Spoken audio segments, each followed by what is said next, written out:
Hello everyone, Juxtaposition here. Today's video will be entitled The Paul Pelosi Show. And I want to emphasize the word show because virtually all of these political or true crimes that are reported in the media are basically theatrical performances pretty much exclusively.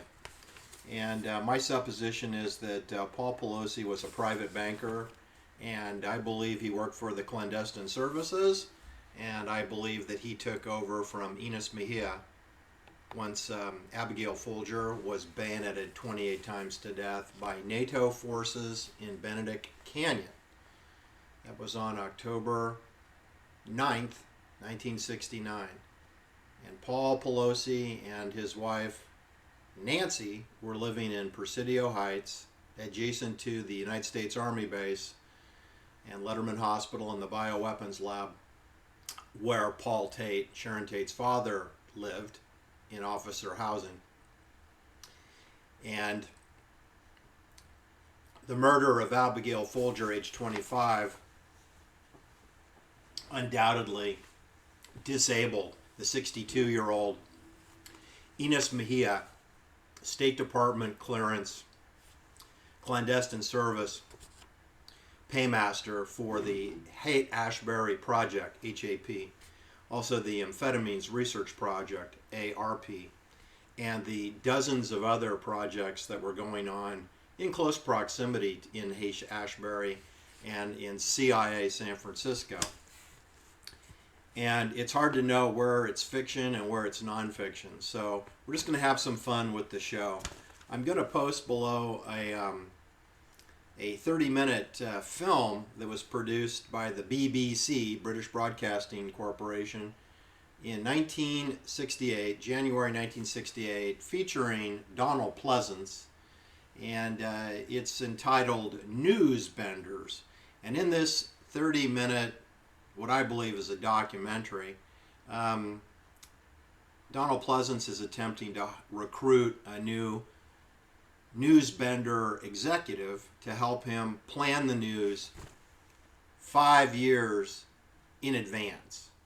In other words, what you're seeing in the fake news or cable news media, in today's newspapers, in Vanity Fair, in Vogue magazine, in Time Life, in radio and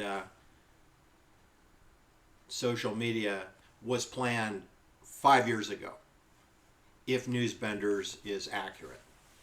I'm of the opinion that that's true, and COVID proves it. Everything is very staged. It appears to be chaotic. I mean, if you didn't know that it was planned, had you attended the meetings, had someone told you we're going to do this, and this in this sequence, it wouldn't be chaotic at all. In fact, it would be very clear, and you wouldn't need any applied linguistics to straighten you out. But anyway, what I wanted to emphasize is that I want to drill into Paul Pelosi a little bit so that you really understand what we're dealing with here, and that I believe he replaced Enos Mejia as being an important private banker for the city of San Francisco, because I don't think Paul Pelosi had any real financial clients. I think that his financial leasing services company is a front, that it is a straw company for money laundering activities where he does what he's told to get the money to where it's supposed to go. Because just because Abigail Folger was murdered, and she was quitting the CIA, and just because her mother was now probably disabled from doing her job, doesn't mean that the CIA activities in San Francisco stopped. They continued on into the 70s, okay? And there were many dozens of activities going on, you know, the most notable being Jim Jones and the People's Temple. Others would be the Hare Krishnas, the Est movement, the Church of Synanon with Charles Dietrich, and those activities continued into Marin County, up to Mendocino County, Ukiah, Berkeley, Oakland. There was filming of THX 1138 starring Donald Pleasance with a very young 24-year-old George Lucas as director. 29-year-old Francis Ford Coppola as a producer for Warner Brothers. THX 1138, it was kind of an early COVID movie. It was filmed in 1969. Wasn't released, I don't think, till 1971. But it was filmed in the San Francisco Bay Area with the clandestine services right there helping. And that's a fact, because you can't get a 24-year-old George Lucas and a 29-year-old Francis Ford Coppola to get access to the Alameda Naval Air Force Base and access to the Posey Tube, which is the Port of Oakland and the United States Navy, and access to the Bechtel Transbay Tube, Bay Area Rapid Transit Tube, which was under construction in 1969. You can't get access to the Lawrence Livermore Weapons Lab and the Lawrence Science Hall at UC Berkeley. You can't close down one of the two tunnels in the Caldecott tunnel system at that time. There were only two tunnels.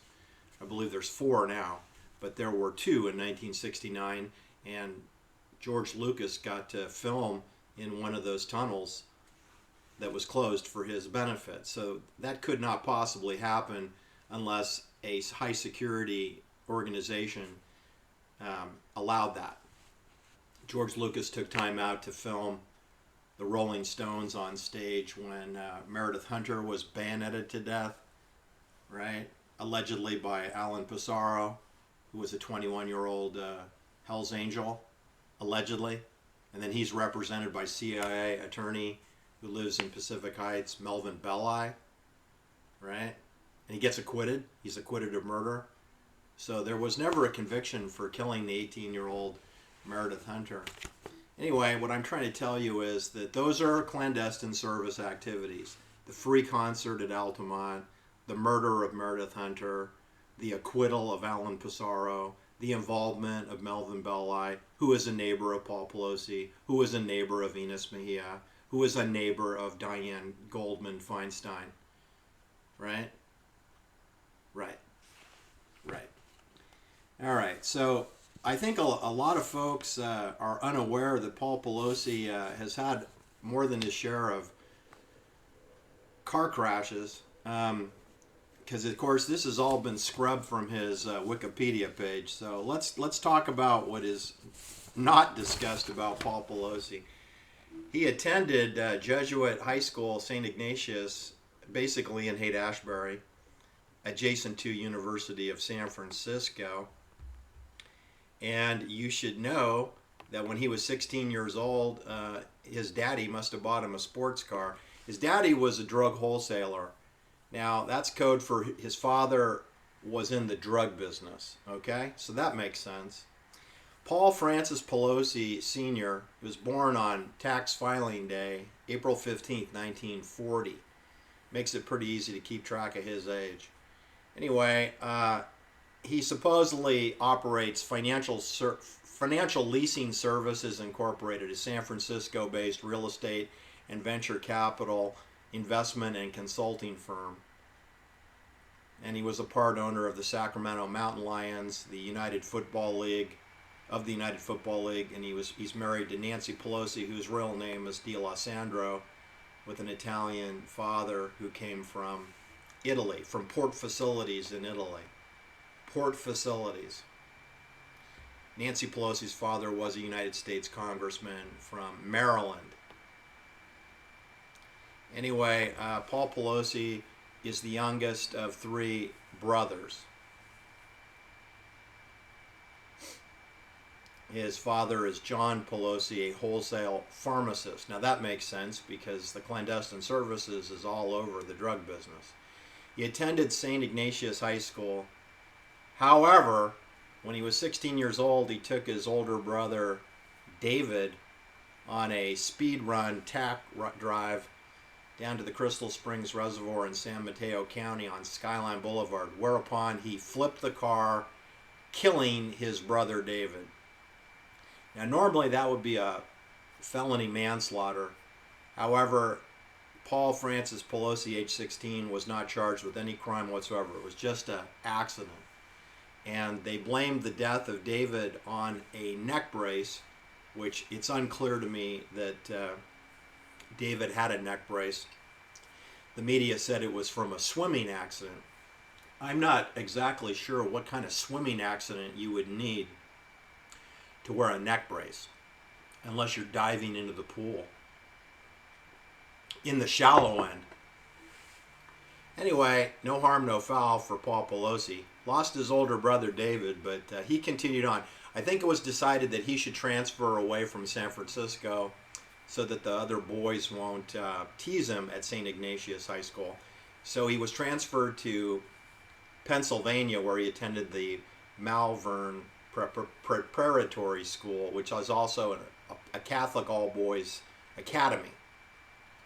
Okay, then proceeded to Georgetown University in the Swamp, where he received a Bachelor of Science in Foreign Service. This is where he met his future wife, Nancy D. Alessandro, who was attending Trinity College, a Roman Catholic women's school, girls only.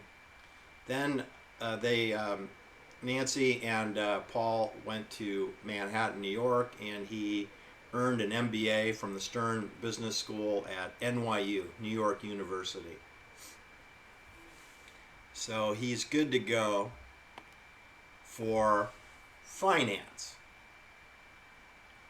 Anyway, in 1969, Nancy and Paul moved to San Francisco. Now, Nancy's not from San Francisco, but of course Paul is.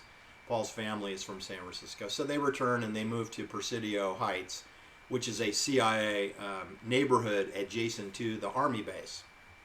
It's essentially part of the Army base, as is Pacific Heights. Pacific Heights and Presidio Heights border the Presidio. They're in slightly different areas. One has a view of Belvedere and Tiburon, and one does not. So at this point in the Paul Pelosi family, they're not elite enough to get a view of the Golden Gate Bridge. So they're in the non-view neighborhood known as Presidio Heights, where it's less expensive than Pacific Heights. All right, and then we have the brutal NATO Gladio murder of Abigail Folger and Sharon Tate. And there's Paul Tate living in Presidio Heights across the wall in officer housing. And there's Paul Pelosi. This neutralizes Enos Mejia, who's 62 years old. So I believe this is when Paul Pelosi's finance career took off, was upon the death of Abigail Folger. Abigail was basically 26 years old. She was going to be 26 in 2 days. Paul Pelosi's three and a half years older, and he is 29 years old. Nancy De La Alessandro Pelosi is 29 years old. She's a little older than Paul Pelosi. Anyway, within 2 months of Enos Mejia tragedy of her daughter being murdered, we have the Paul Stein yellow cab driver murder at the corner of Cherry and Washington Street in Presidio Heights, walking distance from the Paul and Nancy Pelosi residence. So I'm just going to ask a stupid question. I'm going to ask, did Paul Pelosi pay for the killer to do that? I mean, I'm not saying he ordered the killing of Paul Stein. I'm just wondering who paid the killer. Because the killer used a 9mm semi-automatic pistol and walked calmly into the Army base at Spruce Street. And I have a feeling that that killer got paid cash money. Who paid the killer? I mean, Paul Pelosi, you're right there. It's right under your nose. And you're sort of the big shot now that Enos Mejia is not in the picture anymore. So one wonders, is that a legitimate question to wonder if Paul Pelosi, whose wife eventually becomes the Speaker of the House, she's busy raising children. They had 5 children, so she's not in the picture politically yet. Barbara Boxer is actually just coming online. Barbara Boxer, who's from New York. And I don't know why we have to send Jewish people from New York out to San Francisco and Marin County to become senators for California. But that's apparently what we do in California. We bring in people from the Bronx or the Brooklyn or Manhattan so that they can run California. That's what we do. Since it's obviously not a democracy, it doesn't matter. Anyway, what I wanted to tell you is that if it's true that the murder of Paul Stein, age 29, at the corner of Cherry and Washington Streets involved payment of cash, it is fair to ask who paid the cash. And it is true that we had a private banker living just one block from that murder scene, and his name is Paul Pelosi. So that caused me to kind of keep track of some of the events, and I'm certainly leaving out most of the events, but I want to keep this video reasonably short. So my question is, was Paul Pelosi involved with the Zodiac murder of Paul Stein? Was he involved with Melvin Belli in the theatrical delivery and presentation of the Zodiac as a murderer on the loose in the Bay Area in the weeks after the Paul Stein murder? You may remember, or maybe you don't, that there was a television show produced by KGO and ABC, an ABC affiliate, and that featured Jim Dunbar and Melvin Belli, and they had a call-in where the Zodiac murderer called into the show. Now, I never believed that that was a legitimate phone call. I think it was a crisis actor that called in. And so I'm sure Melvin Belli got paid to pretend like he is trying to counsel the Zodiac killer to give himself up and surrender to the police. And then right after this theatrical performance with Melvin Belli, who does hold a Screen Actors Guild card, you know, and has appeared in episodes of Star Trek, so he's more of an actor than he is an attorney.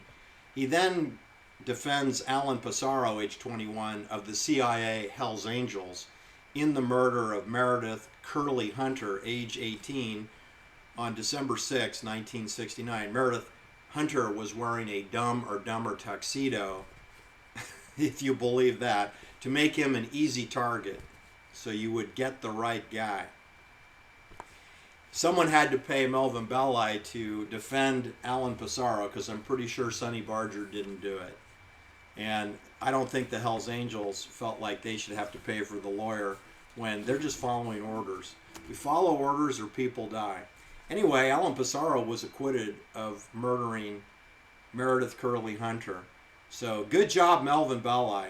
I'm pretty sure that the trial was fixed, because you normally do get convictions on anyone accused of a crime. It's like a 99% chance of conviction. So if you get an acquittal, it's usually because it's fixed, because somebody just said, let him go.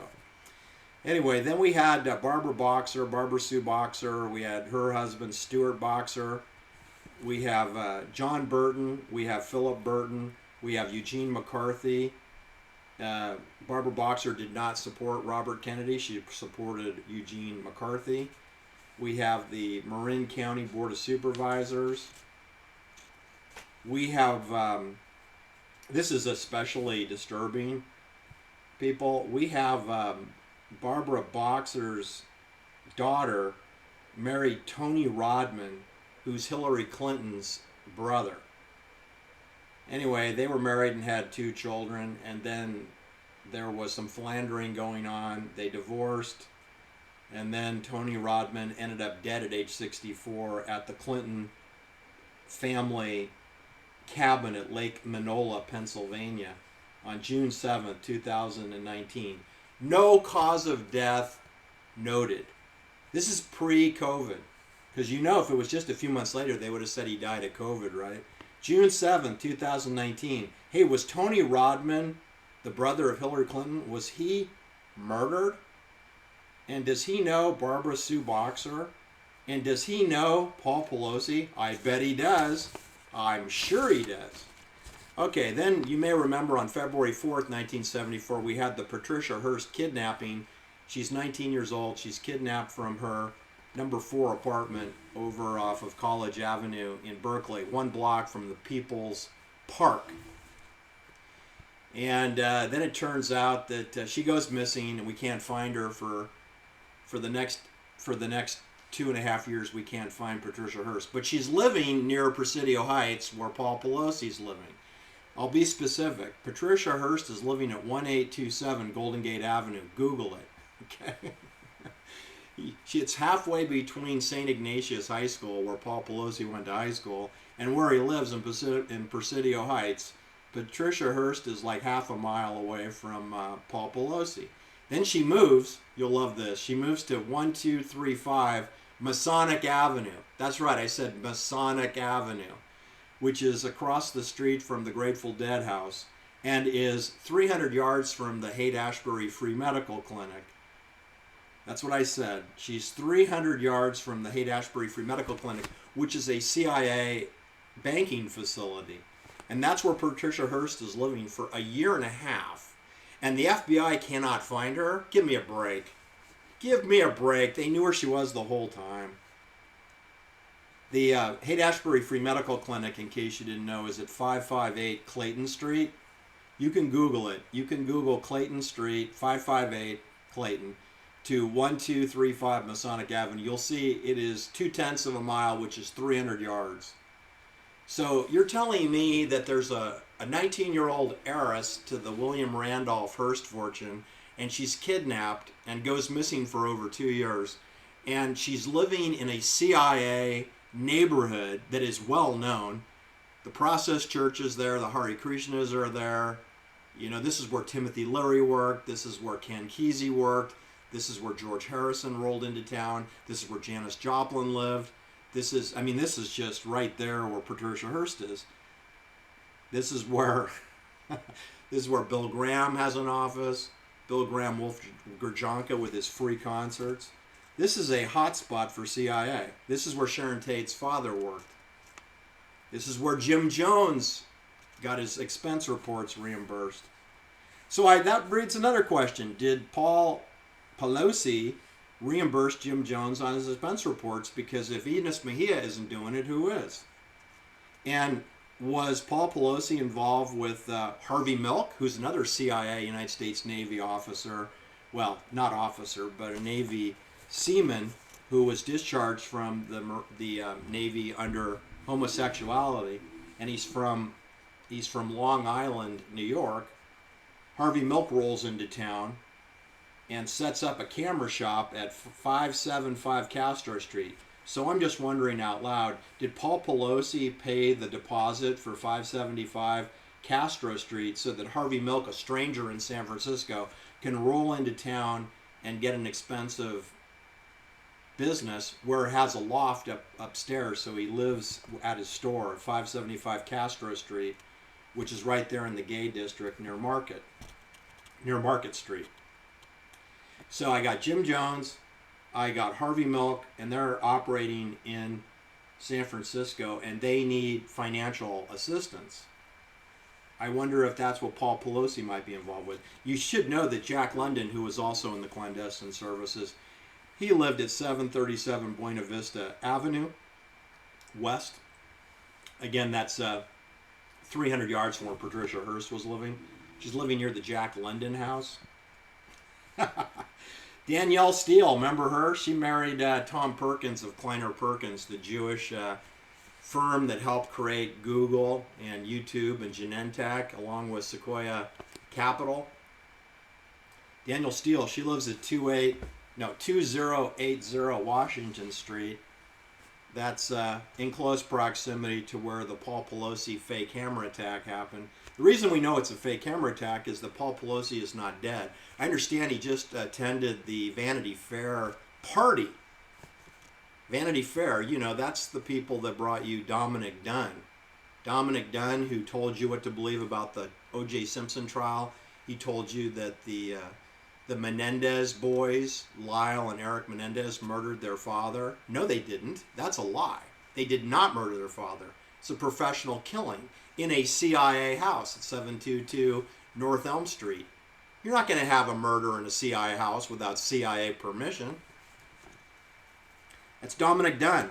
And he's the brother of John Dunn, who works for Time Life. And he's married to Joan Didion. Joan Didion bought the wardrobe for Linda Kasabian from I. Magnus in Beverly Hills, the star witness that put the Manson family into the gas chamber, and the witness that never saw anything. That's what kind of a witness she was. But Vogue magazine and Joan Didion purchased her dresses for her 18 days of testimony. That's 18 dresses. That's a money laundering transaction. I wonder if Paul Pelosi had anything to do with that. That happened in 1970, and Paul Pelosi was, I think, moving in on Enos Mejia's job, although mostly that was done in San Francisco. All right, so the other thing is that there was a murder that wasn't as publicized, a murder spree called the Zebra Murders that occurred sometime between 1973, October, and April 1974, where 15 people were killed and 8 were wounded, which includes Art Agnos, who became the mayor of San Francisco. And he was allegedly shot in the chest by a black man. And I met Art Agnos at a party, like 15 years later after this. And he seemed fine to me. He didn't seem like he had been shot in the chest at all. So I always wonder about these things. But anyway, the Zebra Murders, I don't want to get into the Zebra Murders because I think it was a crisis act or event. There's a list, you can Google it, of all the dead people and all the wounded people.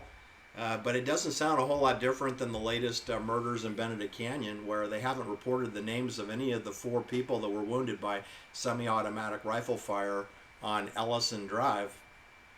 You'd think they would follow up on that, but they don't.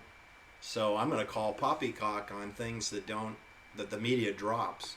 And I'm going to call poppycock on the Zebra Murders because it's a story, and they're not committed to the story like they are with the Manson family or 9/11. They're not even really committed to Jonestown, which is really the People's Temple Agricultural Project. All right.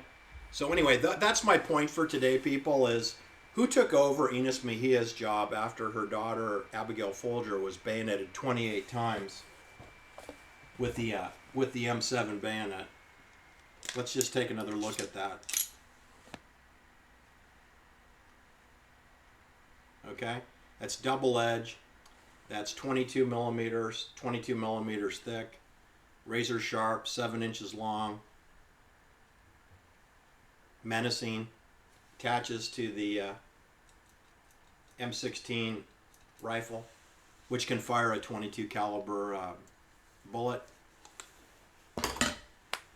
Who took over for Enos Mejia, age 62, who appears to be retired in 1969? Who took over? I mean, there's Paul Pelosi. He just moved into town. He's ready to go. He's hot to trot. Never mind last year that he torpedoes Jesus Lopez on State Highway 29 at 10:15 p.m. on May 28th, 2022. And we've never heard the 9/11 tape. They've never released it. The media says that he was alone in his $220,000 Porsche Carrera when he pulled out in front of Jose Lopez, who had the right of way, who's on the highway. And I don't believe that. I believe that Paul Pelosi had a passenger with him. Don't know if it was male or female. Don't know if it was David LaPop, who is the wielder of the styrofoam hammer.